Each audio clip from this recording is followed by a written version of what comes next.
ஞானேஸ்வரியில் அத்தியாயம் 18 ஸ்லோகம் 26. அந்த ஸ்லோகத்துல கர்மம், ராஜச கர்மம், சாத்விக கர்மம், தாமச கர்மம் அப்படிங்கிறத டீட்டெயில சொல்லி முடிச்சுட்டு இப்ப கர்த்தா 3 வகைப்படும் அப்படிங்கிற அந்த 3 வகை கர்த்தால சாத்வீக கர்த்தா அப்படின்னா என்ன அப்படிங்கிறத பத்தி இந்த ஸ்லோகம் விளக்குகின்றது. முக்த சங்கத்துவம், அதாவது சான்ஸ்கிரிட்ல கிருஷ்ணன் சொன்ன அந்த அந்த ஸ்லோகத்துல இருக்கக்கூடிய சில வேர்ட்ஸ். முக்த சங்கத்துவம் அப்படின்னா என்ன? ஞானதேவர் சூப்பர்வா எக்ஸாம்பிள்ஸ் வழியாவே எக்ஸ்பிளைன் பண்ணிடுறாங்க. இப்போ ஆட்டோமேட்டிக்கா முக்த சங்கத்துவம்னா என்னன்னு தெரியும். சிம்பிளா சொல்லணும்னா முக்தியோடு சங்கமம் ஏற்படுவதற்குண்டான ஒரு அற்புதமான குவாலிட்டி அப்படின்னு வச்சுக்கோங்களேன், முக்த சங்கத்துவம் அப்படின்னா. சரி, அப்படி நீங்க ஆகணும்னா என்ன செய்யணும்?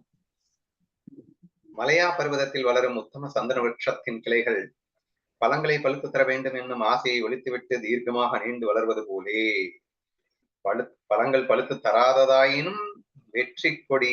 நெக்ஸ்ட் எக்ஸாம்பிள், ஃபர்ஸ்ட் எக்ஸாம்பிள் வந்து பெரிய மலையா பர்வதம், மிகப்பெரிய மலைகள்ல அப்படியே பயங்கரமா வளருது, நீண்டு வளருது, கிளைகள்லாம் வருது. மரம் மட்டும் வளர்ந்துகிட்டே போகுது, கிளை வளர்ந்துகிட்டே போகுது. ஆனா அதுல இருந்து ஏதாவது பழம் வருமானு பார்த்தா ஒரு பழமும் வரமாட்டேங்குது. எந்த பழத்தையும் பழித்து தராமலேயே அது பாட்டுக்கு நெடுன்னு வளர்ந்துகிட்டே போகுது. சரியா? இது ஒரு எக்ஸாம்பிள். இப்ப கர்மம் இவன் எப்படி செய்வான்னா, நம்ம என்ன பண்ணினாலும் அதுல என்ன பலன் கிடைக்கும் அப்படின்னு நான் எந்த கர்மம் பண்றேன் அப்படின்னு சொல்லிட்டு செய்யற கேஸ் ரஜஸ் தமஸ்லாம். இப்ப நீங்க சாத்விக கர்த்தாவை பத்தி பேசிட்டு இருக்கும் போது அவனுக்குதான் அவன் பலன் அவசியமே இல்லையே.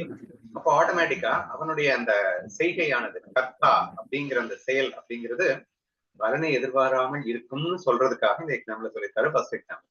நெக்ஸ்ட் பாருங்க, வெற்றி கொடி, வெத்தலை கொடி. வெத்தலை அப்படிங்கிறது என்ன? அந்த இலை தான். அந்த வளர்க்குறோம், செடியை வளர்க்குறோம், செடியில இருந்து இலை மட்டும்தான் வரும். ஆனா அதுல இருந்து எந்த காய் பழம் எல்லாம் வராது.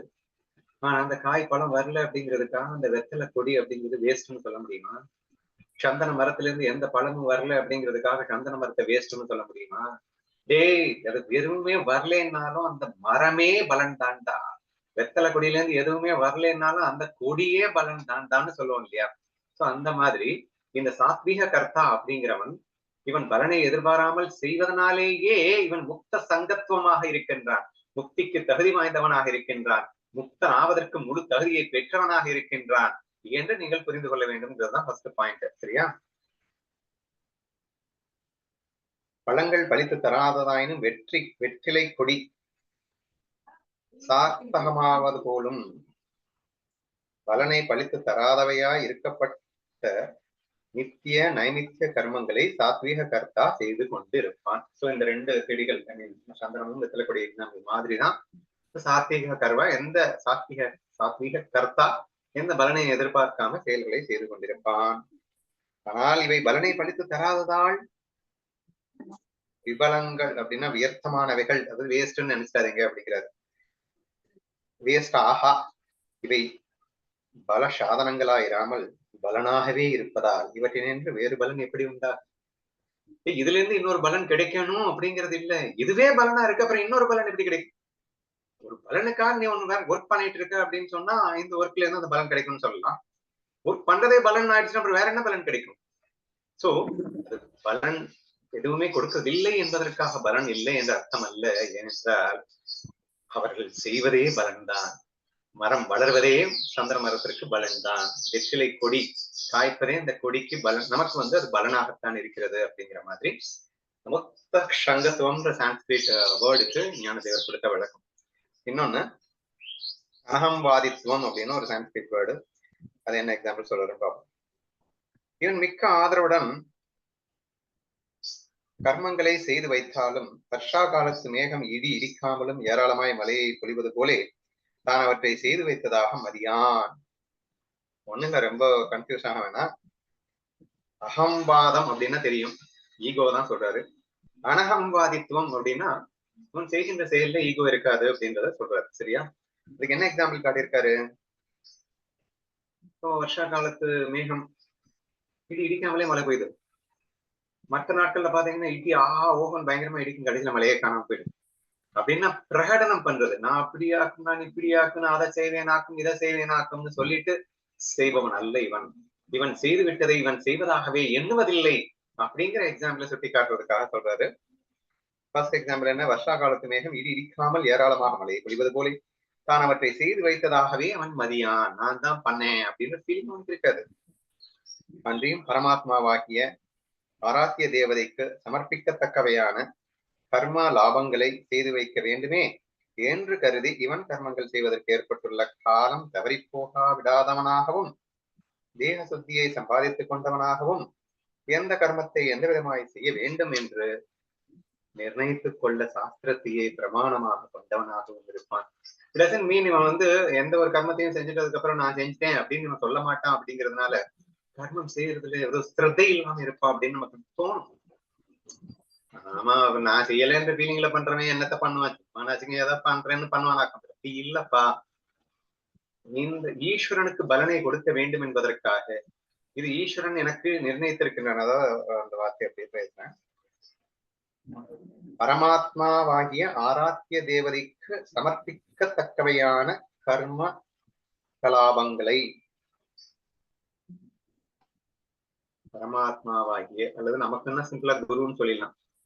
ஏன் குருவுக்கு என்ன பிடிக்கும்?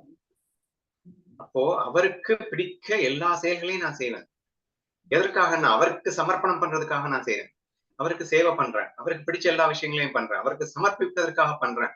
அப்படிங்கிறப்ப நான் செய்யறேங்கிற பாவம் இல்லைங்கிறதுக்கான எதுவுமே செய்ய மாட்டேன்னு நினைச்சிடாதீங்க. எனக்கு அந்த என்னுடைய ஆராத்திய தேவதையான என் குருவை மகிழ்விக்க வேண்டும் என்பதற்காக அவர் சொன்னதையெல்லாம் செய்து இப்படி நான் செயல்களை செய்கின்றேன். எதற்காக? நான் செய்கின்ற செயலின் உண்டான பலன் நான் அனுபவிப்பதற்காக அல்ல, என் குரு அனுபவிப்பதற்காக. First point. நெக்ஸ்ட் பாருங்க.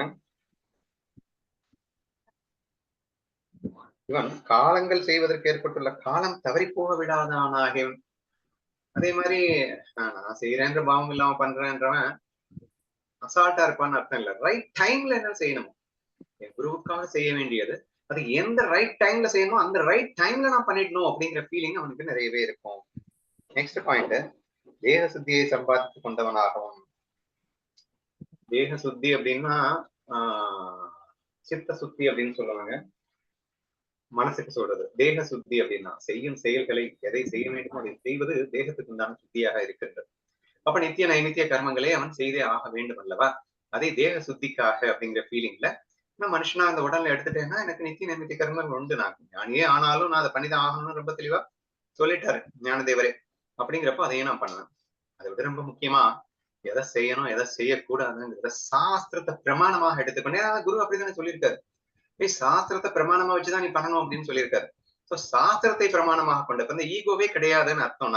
நான் பண்ணிட்டேன், எனக்கு எல்லாம் தெரியும் அப்படிங்கிற ஃபீலிங்கே எல்லாம் என்ன செய்யணும் எதாவது செய்யணும் எனக்கு எதுவும் தெரியாதுப்பா, சாஸ்திரம் என்ன சொன்னதோ அதை நான் பண்ணிட்டு இருக்கேன்ப்பா, என் குருவுக்காக பண்ணிட்டு இருக்கேன்ப்பா, அவர் சொன்னதை நான் பண்ணிட்டு இருக்கேன்ப்பா, அவர் ரைட் டைம்ல எப்படி பண்ணணுமோ அதை பண்ணணும்ன்றதுக்காக நான் பண்ணிட்டு இருக்கேன். இவ்வளவும் பண்ணிட்டு ஆனா நான் செய்கிறேன் என்ற பாவம் இல்லாமல் இருக்கின்றான், தன் செய்யாததாகவே மதிக்கின்றான் என்று சொல்லி இருக்கின்றார். சோ இதுதான் வந்து செகண்ட் பாயிண்ட்.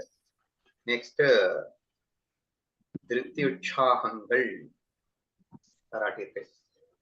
உற்சாகம் சிம்பிளா சொல்லணும்னா ஹைலி மோட்டிவேட்டட், பயங்கர உற்சாகமா கர்மா பண்ணுவான். அவன் வந்து ரொம்ப சந்தோஷமா பண்ணுவான், உற்சாகமா பண்ணுவான்னு உங்களுக்கு புரியுது இல்லையா? ஒரு ரஜசிக்கு தானே உற்சாகமா பண்ணுவான், இவன் கூட பண்ணுவானா? சாத்விக்கு தான் எக்ஸ்ட்ரீம் உற்சாகத்தோட பண்ணுவான் அப்படிங்கிறத கண்டினியூ பண்றாரு. அதை நான் நாளைக்கு படித்தேன்.